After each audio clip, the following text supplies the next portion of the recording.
Ella es Silvia Cherem, una escritora que aborda una gran cantidad de temas de un modo muy particular. En el 2005 ganó el Premio Nacional de Periodismo y su trayectoria es simplemente impresionante. Hoy, en Entrevista para Enlace Judío, Silvia habla sobre sus entrevistas con personajes como Amos Oz o como Octavio Paz, así como otras experiencias sumamente interesantes en su carrera como escritora.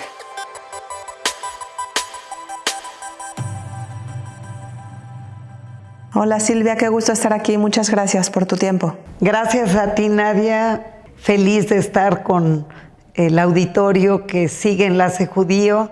Feliz de estar contigo porque respeto muchísimo tu trabajo, tus videos y todo lo que has hecho para engrandecer a Enlace Judío. Gracias, Silvia. Yo admiro enormemente el tuyo.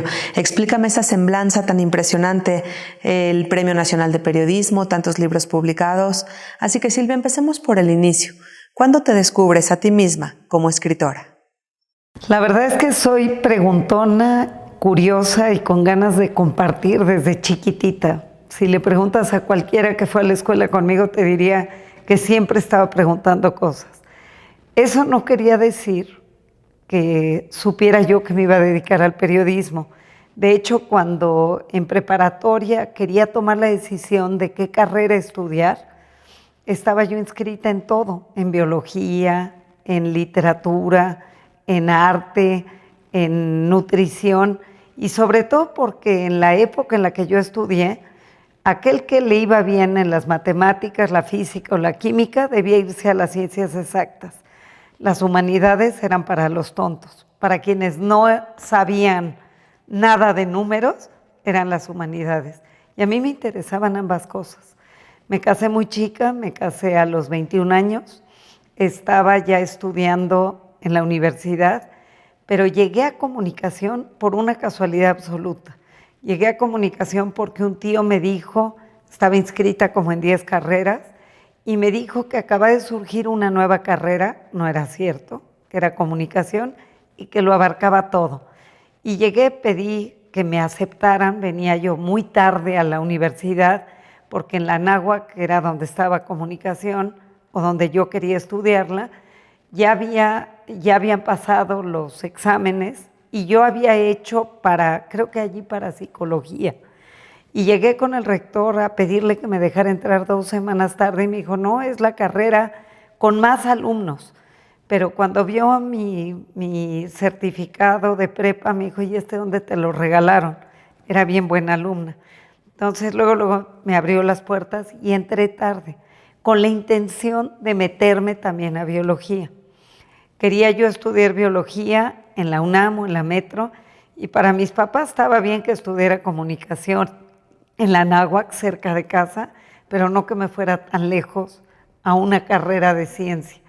Y la verdad es que esa era mi intención, pero la vida da vueltas, me casé muy pronto, y me quedé embarazada todavía más pronto, y bueno, pues se truncó un poco la posibilidad de irme a biología, que era lo que quería, o a genética, que era en lo que yo me quería especializar, y bueno, pues muy contenta seguí con mi carrera, amamanté a Salo, mi hijo, en la universidad, lo llevaba, era como la mascotita de la escuela, y acabé comunicación sabiendo que algún día a lo mejor estudiaba algo más de ciencia. Llegaron más hijos, seguí estudiando, hice una maestría en estudios judaicos, hice algunos otros estudios y me di cuenta que comunicación era un privilegio, que tenías licencia de preguntón y que todo el mundo te contesta y que es un espacio para compartir. Pero la verdad es que escribir es otro boleto. Escribir implica corregir y leer mucho para ser un buen escritor. Entonces, cuando finalmente, después de trabajar en todos los medios que pude, comunitarios, en la revista Bet Eladim, en los Amigos de la Universidad Hebrea de Jerusalén y en la Federación Sionista, donde hacía un periódico en Kol Sioní, decidí que llegó el momento de aventarme al ruedo. ¿Qué quería decir aventarme al ruedo? Publicar en los grandes medios nacionales. Y nací el Reforma en aquel momento, en 1994-95, y dije, de allí quiero ser. Y hablé diciéndoles, quiero ser periodista, y me colgaron el teléfono, aquí no hay lugar.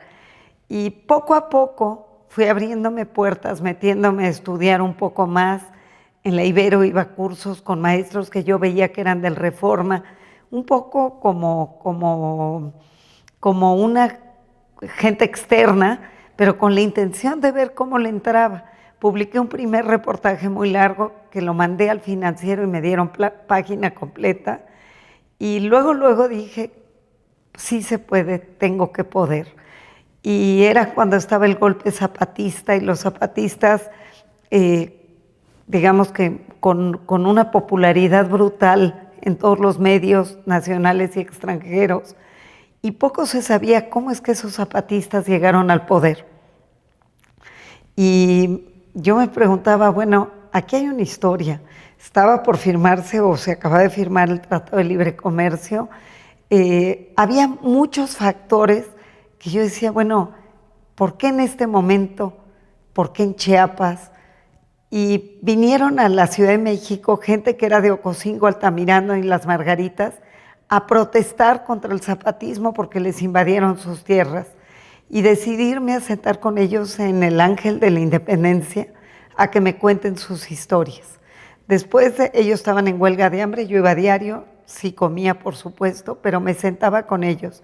Y después de varios días de ganarme su confianza, me contaron cómo se fue armando el zapatismo en las tierras en las que ellos vivían y cómo fueron invadiendo tierras y cómo el ejército sabía, cómo la iglesia estaba involucrada y cómo el gobierno de Salinas también sabía. Y era tocar a los tres santones en aquel momento, la iglesia, el ejército y el gobierno en turno. Y escribí un larguísimo reportaje que le mandé a gente muy querida, que me decía, sin padrino nunca vas a llegar a los medios de comunicación, tienes que tener o a alguien que esté detrás de ti, a lo mejor al Comité Central o a Tribuna Israelita o a alguien. Y yo decía, no quiero padrinos, yo puedo solita y tengo que poder. Y con todo y que me habían botado las puertas, escribí ese largo reportaje, se lo mandé a algunos amigos queridos que bien sabían de medios y me dijeron, estás loca, te van a mandar a matar. Eso no se puede publicar en México. Y para ese momento yo había mandado faxes, todavía no había mails, a todos los medios, a Proceso, al Financiero, al Reforma, al Economista, a todos, diciendo, aquí hay un reportaje, y sin saber si iba a ocupar un cuartito de página en algún periódico o iba verdaderamente a hacer un reportaje completo. No tenía ni idea. Lo mandé a todos los medios imaginables, que eso no se hace, esperando a ver quién me pelaba. Y inmediatamente quien me había colgado el teléfono, de buena manera por supuesto, pero me había dicho aquí no hay lugar, que había sido René Delgado, me contestó y me dijo, quiero ese reportaje, lo quiero completito, lo quiero en Reforma. Y en ese momento es cuando gente querida me dice, estás loca, te van a mandar a matar. Dije, ¿cómo? Tanto quería publicar y ahora voy a ir a decir que no por miedo. Y entonces no sabía ya cómo salir de aquel atolladero. Y la verdad es que yo digo que en ese momento parí la carrera del periodismo, porque fui a hablar con René Delgado, a decirle una tontería inicialmente, y era que aquellos que me habían dado su testimonio, yo chequé los teléfonos y me di cuenta que algunos no eran verdaderos, lo cual era una mentira. La verdad es que lo confieso, fue una mentira. Y cuando él me dice, uy Silvia, entonces voy a parar la portada del Enfoque y la primera plana del periódico. Cuando yo oí eso dije, ¿qué? Me dijo, sí, iba a ser toda la revista Enfoque y una llamada en primera plana del periódico. Y le dije, René, tengo que decirte la verdad. Me dijeron que no lo publique, que me van a mandar a matar. ¿Tú crees que me van a mandar a matar? Dijo, no lo creo, pero te doy una semana. Piénsalo bien. Creo que lo único que va a pasar es que esto va a ser un escándalo Y también creo que los periodistas nos hacemos nuestro callo con enorme experiencia y tú vas a darte tu primer encontronazo con una primera plana sin el menor callo. Piénsalo, si decides que sí, aquí tienes abiertas las puertas. Yo con René había ido a tomar algunos, cuando me había cerrado la puerta es con él, que me fui a tomar algunas clases a Reforma, a decirle soy yo la que te busqué. Entonces, cuando él me dice todo esto, dije, salí de allí y dije, pues lo voy a pensar. Y sufrí y lloré, yo no lloro nunca, pero sufrí y lloré durante una semana y dije, me voy a aventar. Con apoyo, por supuesto, de Moy, con apoyo de mi familia, pero dije, me voy a aventar. Es lo que más quiero, al fin me van a abrir las puertas, no me las puedo cerrar yo. Y se publicó, me acuerdo que era el Brit Milá de el hijo de una muy querida amiga de Ariela Katz, y me dijo, ¿vienes al Brit Milá? Le dije, no puedo salir de mi casa, y menos cuando vi el tamañote con mi nombre en el enfoque. Dije, es que segurito si salgo me matan. Por supuesto, no pasó nada, sí acabé yendo al Brit Milá muerta del susto. Ella me enmarcó aquel reportaje y bueno, así empezó esta carrera. Sí hubo muchas repercusiones, hubo muchas cartas, hubo respuestas del gobierno en turno, muchas respuestas que tuvimos que contestar y a partir de allí vino la entrevista a Lola Olmedo, 2 páginas en el Reforma, la entrevista a Octavio Paz, que fueron después de muchos meses en el Reforma 5 páginas, también todo un argüende con Octavio Paz para publicarla, casi me colgó el teléfono, luego nos volvimos amigos y la realidad es que detrás de cada trabajo, el que me preguntes, hay una historia tortuosa y una historia de lucha. Y detrás de cada página publicada, veo los libros que publiqué ahorita, los últimos 2, el 100 rebanadas de sabiduría empresarial, la relación con don Lorenzo Servitje, el primer libro al grano, fue un mes de una tortura inaudita para don Lorenzo y para mí, ambos sufriendo, porque la familia no le gustó que don Lorenzo me tuvo tanto cariño y tanta confianza, y el libro, la presentación casi fue un boicot completo de cada uno de los presentadores.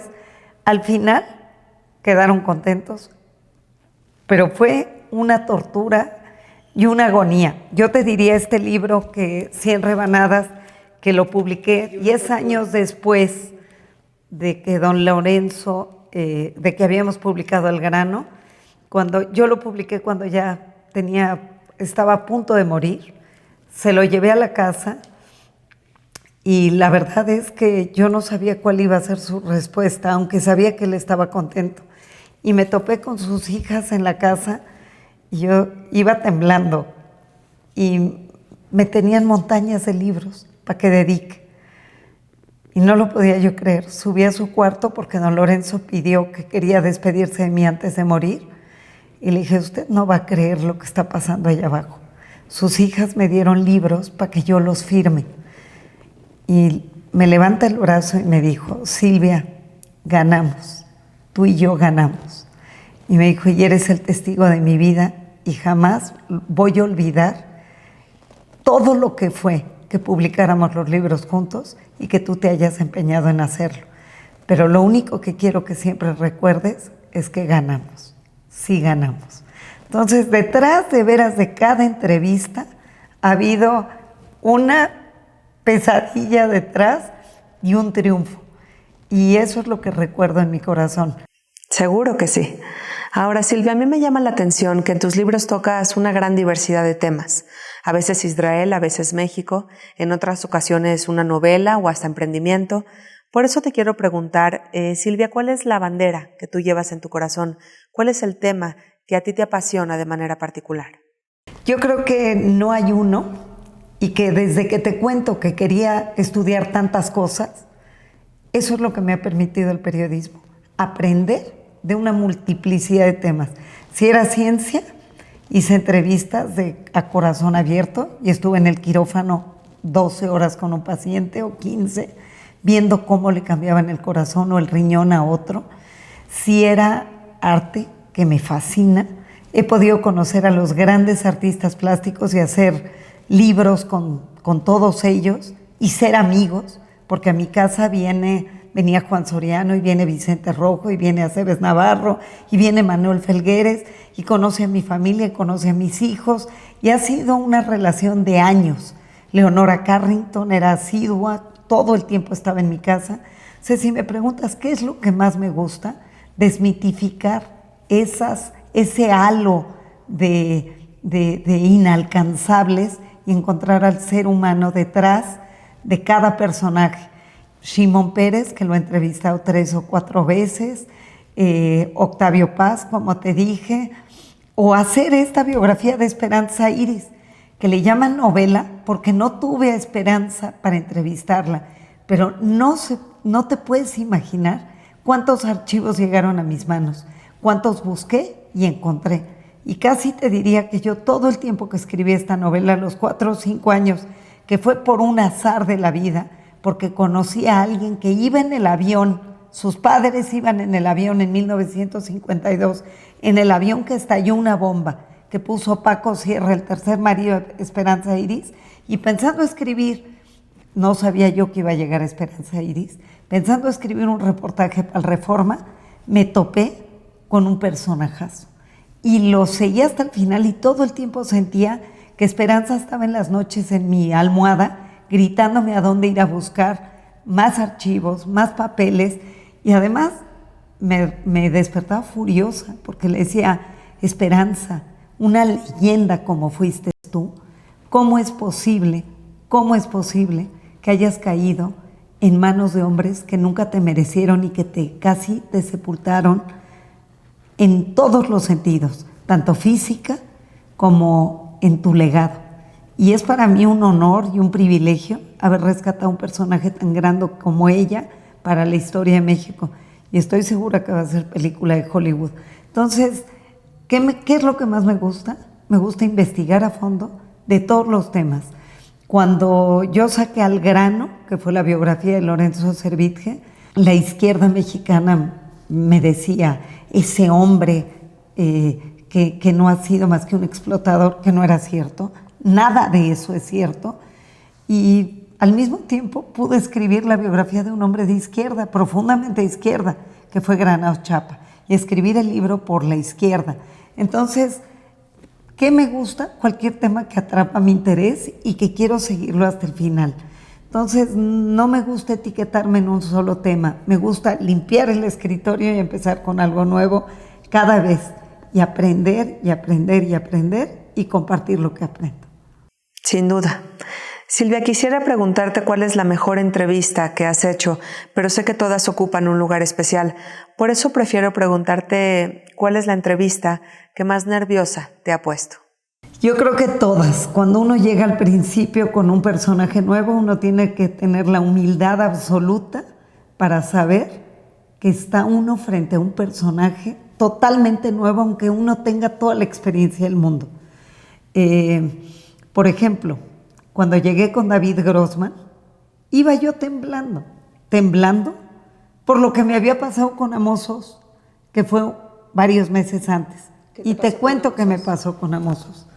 Yo le dije a la embajadora de Israel, a Rodika Radian Gordon, a quien admiré y quise muchísimo, que si lograba que la Feria del Libro fuera en México, el país invitado fuera Israel en la Feria de Guadalajara, que Israel estuviera en la FIL, que yo le haría un libro de los grandes autores israelíes, que me iba a ir a Israel cuantas veces necesitara para hacer esas semblanzas como yo quería hacerlas, al estilo de como lo hago yo, que es leyendo absolutamente toda la obra, toda, de aquel personaje que voy a entrevistar, para encontrar dónde están los huecos, para encontrar lo que no han dicho, para encontrar nuevas historias.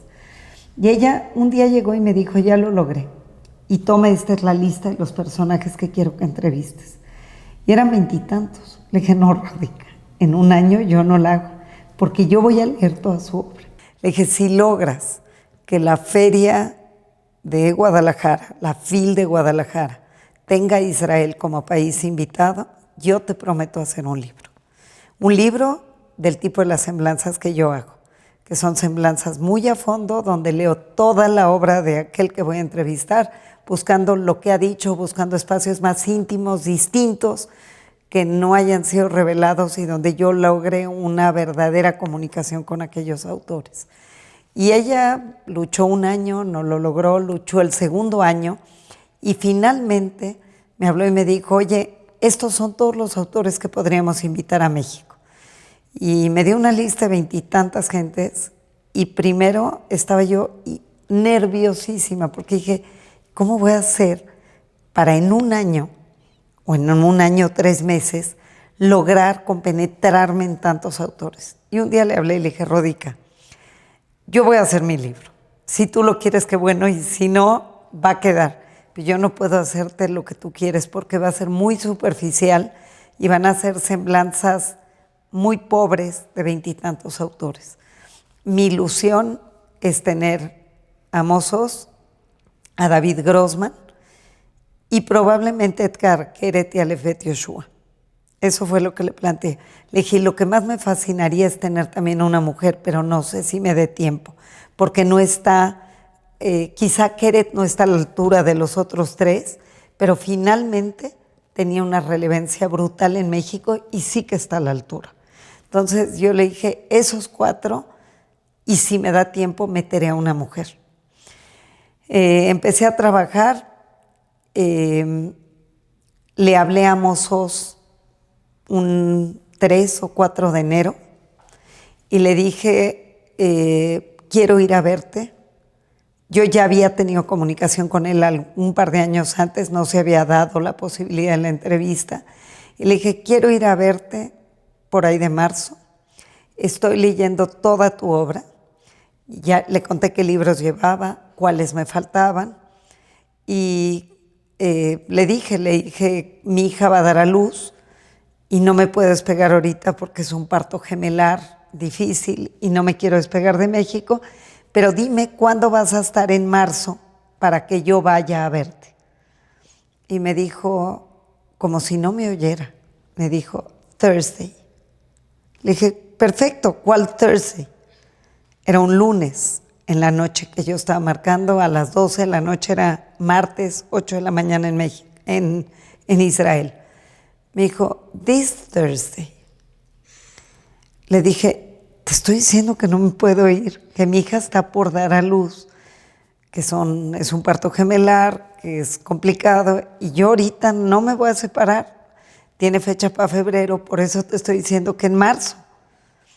Thursday or never. Le dije, Amos, no puedo ahorita, no estoy lista, no he acabado de leer todo.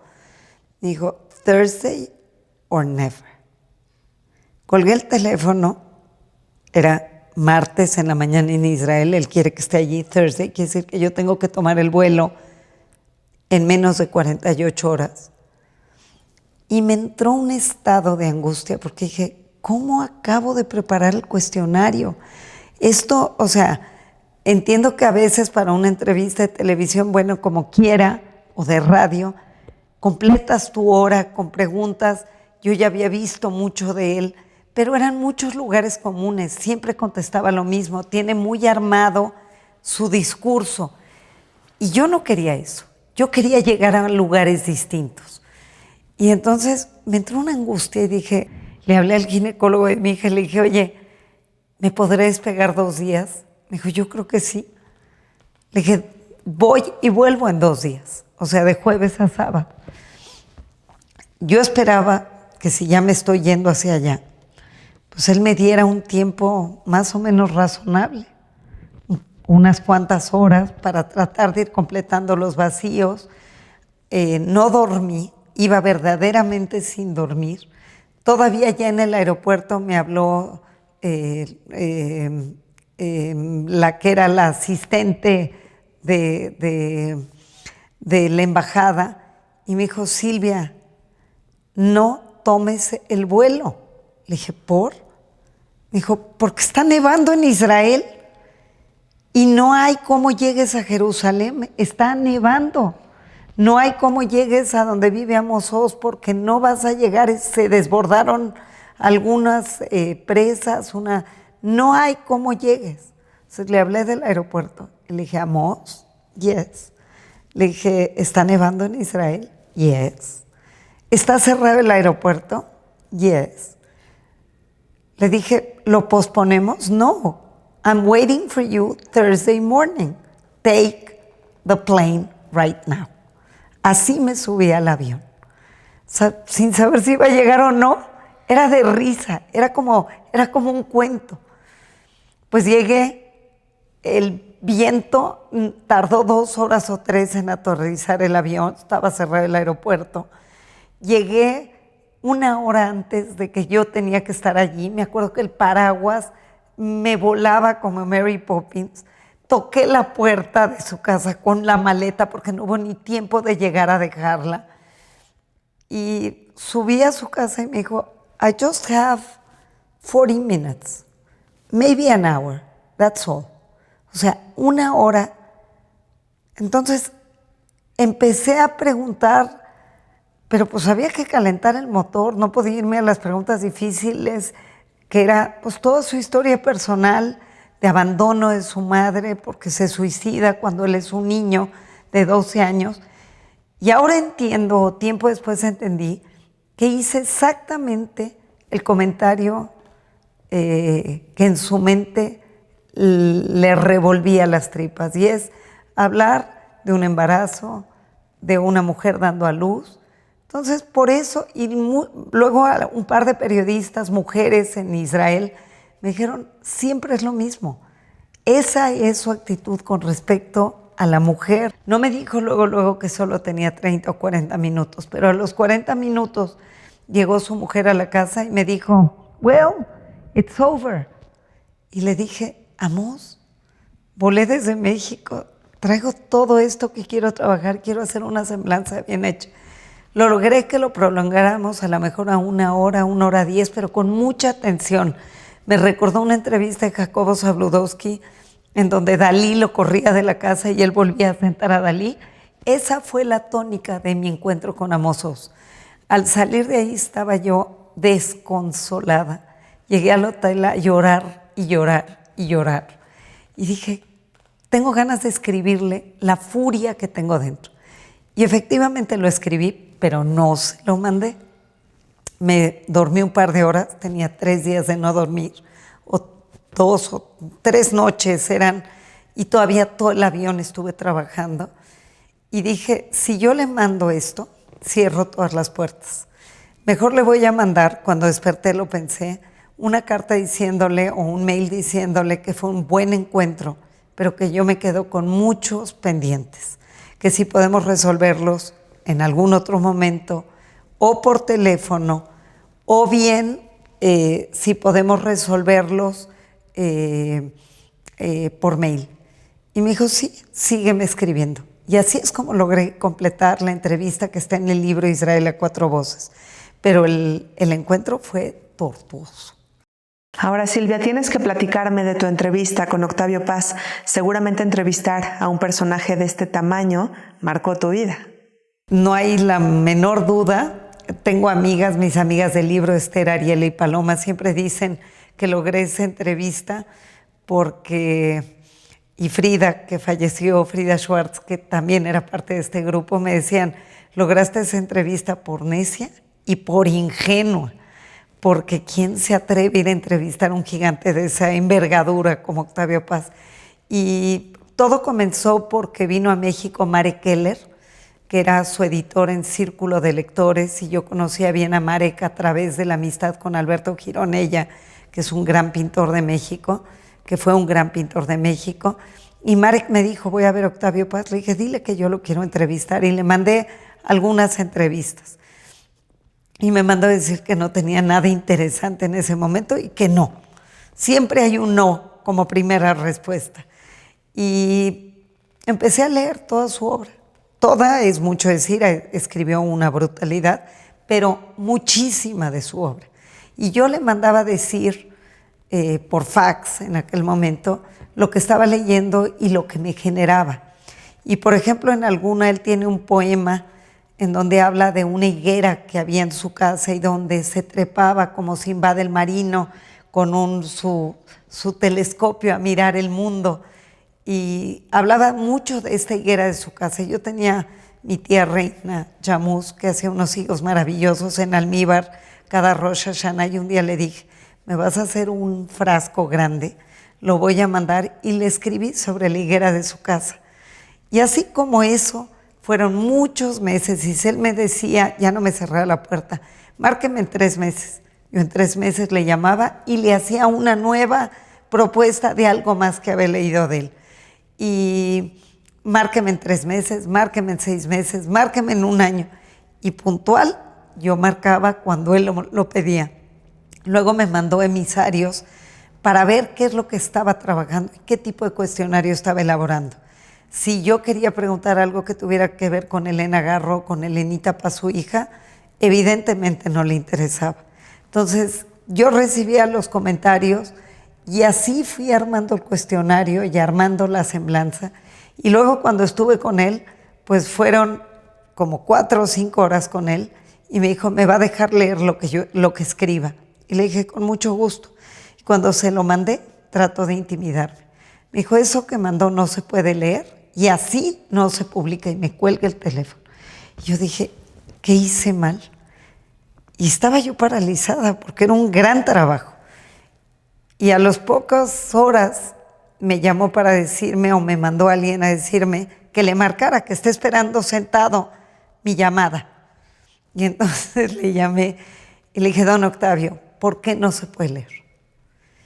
Y me dijo, porque usted me lo mandó a renglón seguido, yo así no lo puedo leer. La verdadera razón era que hablaba yo de sus arrugas y era un hombre muy vanidoso. Y además quería reescribir preguntas y respuestas. Le dije, pero yo soy una novata que empieza y yo no me puedo permitir que usted me nulifique totalmente. Así es que le pido que volvamos a trabajar y volvamos a reescribir, pero me permita yo estar presente, me permita figurar, porque así no puedo. Y creo que me gané su respeto. Y así trabajamos ese texto durante mucho tiempo. Fue muy curioso. Luego pedí fotos en el periódico que iban a publicar. Eran 5 páginas de Reforma y me las rompió todas, casi todas. Yo decía, ¿cómo voy a llegar a Reforma a decir que ya me rompió las fotos? Si en esta salía arrugado, no le gustaba. Si en esta salía alguien que le caía mal, me la rompía. Fue toda una odisea lograr publicar esa entrevista. Y por eso te digo que detrás de cada encuentro hay toda una agonía y un éxtasis. Detrás de cada encuentro, detrás de cada libro, detrás de cada entrevista. Y no, pues tú me decías al principio que es que podría sonar rosa. Nada ha sido rosa, ha sido una lucha continua de mucho esfuerzo, de muchas aventuras. Y mis amigos que me conocen lo saben porque siempre comparto todo lo que hay detrás de estos enormes esfuerzos por poder publicar, por poder ser genuina en lo que estoy haciendo, por poder respetarme y respetar a los otros y por ganarme la confianza y la amistad de cada uno de los entrevistados. Y lo has hecho extraordinariamente. Silvia, yo creo que tenemos que hacer una segunda parte de esta entrevista. Todavía hay mucho que platicar. Me tienes que platicar tus desacuerdos con la comunidad. ¿Te parece bien si hacemos una segunda parte? Feliz de hacerlo hoy y siempre, cuantas veces me llamen, aquí estaré. Gracias, Silvia. Son muchas experiencias muy interesantes y esto tiene que continuar. Gracias, Nadia. Gracias de veras a todos los que tuvieron la paciencia de escuchar hasta el final esta entrevista que me hace Nadia. Gracias.